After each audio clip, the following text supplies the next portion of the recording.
Hey guys, Vic from Drop Spotlight. We're here with South by Southwest performers, Jane in the Jungle. How y'all doing today? Hey guys, thank you so Hey, much for having us on today. No problem, no problem. We're very excited not only for your new EP coming out, as well as your performance at South by Southwest. Thank you. Yeah, we're really excited. It's been about 2 years in the making for this Ocean Creatures EP. Oh, sweet, sweet, sweet. So I know my first question is going to be how did the band come together? Sure. So actually, it was a lot of, I guess, turns and roads to find each other where we are now today. But it kind of started just growing up. I wanted to be in musical theater, and so I got a BFA in musical theater. Brian grew up doing punk rock bands in high school, so he was performing in bands growing up, and I moved home to save some money to move to Nashville to become a songwriter. And Brian came to one of my acoustic shows and came up to me after, and because I was a singer-songwriter at the time, just playing like coffee houses and open mics, stuff like that.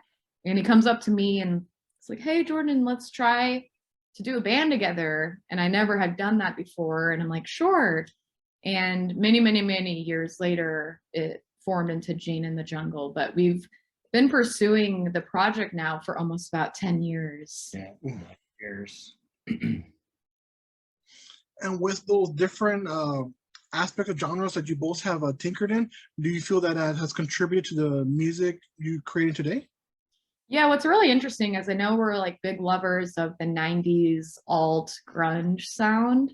Smashing Pumpkins, Nirvana, Bush, Jane's Addiction, Alice in Chains. So that's something that we shared this connection with, and that I think is like kind of our core sound. And then of course he has some influences. I got some influences like Pat Benatar and some off the wall artists as well that I think we combine nicely to create our own sound. Because a lot of people, they're like, "We don't know what you sound like. We like you guys, but we just can't put our finger on it." And we actually think that we like that a lot because we try not to sound like anybody.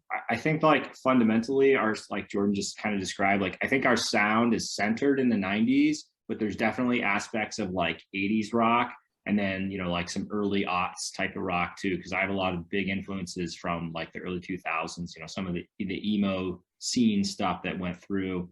Bands like Taking Back Sunday, Brand New, or like Jimmy Eat World, local Phoenix guys. So stuff like that. So again, like centered in the 90s, but kind of in the periphery of in that window. So yeah. That's awesome. You guys have a diverse genre of music, what you love, and that's awesome that people can't pinpoint a figure, and that's really cool because everyone tries to generalize everything, and really, music doesn't need to be generalized. It's for you to enjoy. You don't have to know it's this or from there. It's supposed to be everything. Yeah. Well, and then like even talking about like our bass player, he brings in a whole different set of influences too, like bands like Black Rebel Motorcycle Club, like I know like he loves them. Or like Queens of the Stone Age, bands like that. A lot of things like kind of that like desert rock, if you would say, like kind of vibe. Or then like our drummer, he's from Tokyo, and the reason he moved to the United States is because he loved the band Red Hot Chili Peppers. And they always sing about California. So he's like, "Well, I got better to see what this California is all about." And he's been here for over 10 years now because of that. So, it's just cool to see when you get a group of people who, have some common influences, but then, can bring out their outside influences together and make something unique, and just see how the synergy can work together on that. So it's been a fun ride with this. But I would say though, overall, our core is that 90s alt grunge sound. Yeah. All of us, we just love that. Yeah, everybody likes that. So that is like the core, I would say, of our sound. Awesome. Really cool. Really cool. So it brings me up to your new EP, Ocean Creatures. It comes out March 11th. What can you tell us about the EP? So the EP took 2 years in the process, or in the making. It was our first time recording with Chuck Alkazian in Canton, Michigan at Pearl Sound Studios. We started the project in early 2020, actually right after the Australian bushfires, before COVID happened. And that was actually our first song that we were inspired by, titled Animal, which was, like I said, inspired by the Australian bushfires. And then what was our other song after that? Lucky Seven. Oh yeah, Lucky Seven, which was again inspired by a show that we had in 2019 in Vegas, just having a good time. And then of course the lockdown happened and we didn't know what the heck was happening. So it took us about a year, actually it did take a year, until we were able to go back. And then we recorded the rest of the EP. At the time, we didn't really know it was going to be an EP. We just wanted to continue writing, continue with the music any way we could, because it was a scary time as artists, you know, during the pandemic, not sure what the heck to do, no shows happening. And honestly, it was weird for us as a writer to like figure out like what we wanted to say during that time. So Ocean Creatures kind of embodies like kind of the awkward like emotions that we were dealing with at the time. And Ocean Creatures, which is our title track, was inspired by an out-of-body experience that I had while getting into a car accident. A red light driver hit me. Oh, snap. And I kind of took that experience, and that's what inspired me like lyrically about, you know, ocean creatures flying above the ground, they must be angels, you know, because I was unbruised, unscratched. It was like an amazing experience that I was able to walk away. And yeah, I guess that sums it up. Anything that you would add?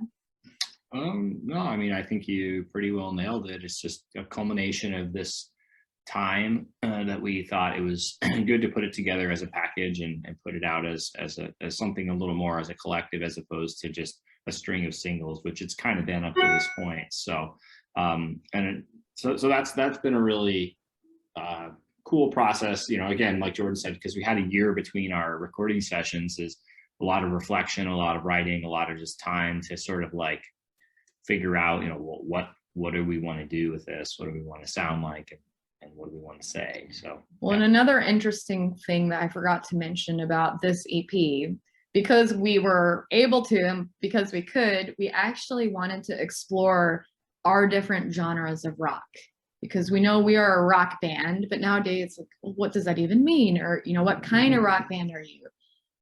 And so we had fun creating like a grunge rock song, a pop rock, a glam rock, a hard rock song even. mm-hmm. And so maybe I will say we could have dived deeper into all of those genres a bit more. But I think when you listen to the album, you can see that they're all fluid and they do connect, even though we touch upon different genres of rock. And now it makes it so fun for us to now dive even deeper. So now that's what we're working on for the next EP. Which is non-recording already. Oh, really? Yeah, we were just in the studio last week. So it was so bizarre to be in this like headspace of Ocean Creatures, and it's about to come out. But we're also recording our new EP. So I would say there's a little like, somehow there's like a crossover a little bit, but this EP, Ocean Creatures, really inspired us to go to the next level. So I think it's a good intro for people that have never heard our music before. You can kind of see the branches of where we're about to go. Yeah, I agree with that. That it's it all kind of feels like there's growth, but there's still cohesion between the two records. Awesome. That's really cool. You guys are bringing rock back. You know, you guys are pulling different elements and just bringing a kick-ass album coming out. You know, that's really cool. And now you guys are diving further now with the new EP, another EP coming out. You guys are working on. That's awesome. That's great to hear. Well, thank you so much. Yeah, we feel really lucky to be able to record music at, you know, this time. It's bizarre, but we're just really grateful to be able to do it. Oh, yes. And on March 18th, you'll be performing at South by Southwest in Austin. Can you give us a little peek at maybe the set list or what you want fans to expect for your upcoming performance? Sure. So yeah, so it'll be at the main stage on Lady Bird Lake stage, and we are on at 5 p.m. It's a free event open to the public, and it benefits the Give a Note Foundation, which is a foundation that supports music education. Is there something that you would go deeper upon that? No, I mean, yeah, just music education through technology. technology. So that's really interesting. And then they'll have a panel on that. So that will be very interesting to hear. And our set is going to be, you know, a rock and roll set. Yeah, I have my flashy outfits that I have planned, and we'll be definitely playing some of Ocean Creatures, as well as this will be our debut of the new songs, a couple of the new songs that we just recorded. So it'll be a nice combination of the new, and then the really, and then the new. It'll be the first time we played to a live audience with the songs. Wow, I think it'll be our first. I think it'll be our first live performance back since October. Yeah. So yeah, took a couple months off to finish writing and record, and now we're back in it. So here we go. Awesome, great to hear. I should be there on that in the audience cheering you guys on. Yeah. Make sure to say hey. You know. Oh, of course. Yeah, let us know what song you like. I will. Okay. Might bring a little billboard of like, oh, like this. Oh, gotta use those glasses. Each that's what we like. And you hold up a scorecard. I like that too. That'd be funny. Awesome. And lastly, where can our fans find you on social media to keep in touch with you all, as well as knowing for the new EP that will be coming out as well? Yeah, so you can find our music on Spotify, Apple Music, YouTube, Tidal, all of them. It's out there. We're on Instagram, Facebook. We have a website that takes you to all of our platforms. We're even on TikTok. Not very good at it, but we're on there. SoundCloud. If you Google us, just make sure it's like the N, like Guns N' Roses, Jane in the Jungle, you'll find it. So I think it's pretty easy to find, but we do appreciate all your support. Every spin really does matter. And we just appreciate you guys for listening. No problem. We'll be making sure to put the links of your social media down below in the description, as well as the article that we're going to be writing out for South by Southwest with y'all information as well. Great. Oh, great. Thank you so much. No problem. Thank y'all for taking the time to sit down and talk with me. Guys and gals, be sure to check out Jane and the Jungle at South by Southwest on March 18th, and then check out their new EP coming out everywhere titled Ocean Creatures. All right, Thank you so much. Thank you. No problem. This is Vic from Drop Spotlight. We'll see you at the cons.